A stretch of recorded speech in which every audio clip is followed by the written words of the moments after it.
সমাজ আজ কোথায়?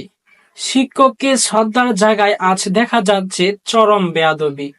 ছাত্রের হাতে জুতা। বাংলাদেশের শিক্ষা অঙ্গনে সাম্প্রতি ঘটেছে এক চরম লজ্জাজনক ও হৃদয় বিদারক ঘটনা। ক্লাসে শিক্ষক যখন ব্ল্যাকবোর্ডে মনোযোগ দিয়ে পাঠ দিচ্ছেন, তখন ঠিক সেই সময় এক ছাত্র পায়ের জুতা খুলে শিক্ষকের পিছনে এসে নাড়াচড়া করে, যেন শিক্ষককে অপমান করাটাই তার গর্ব।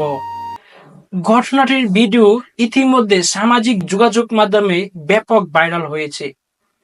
ছাত্রীর এই নোংরা আচরণ শুধু একজন শিক্ষককে অপমান নয়, এটি পুরো শিক্ষা ব্যবস্থার প্রতি কুপ্রতিফলন। যেখানে শিক্ষকের পা ছুঁয়ে দোয়া নেওয়ার কথা, সেখানে আজ ছাত্র শিক্ষক নিয়ে করেছে ব্যঙ্গ।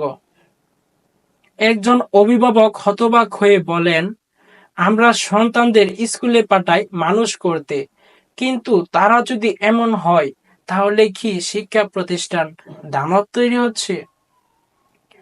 আমরা কি শিক্ষিত হচ্ছি নাকি দুর্বৃত্ত তৈরি করছি?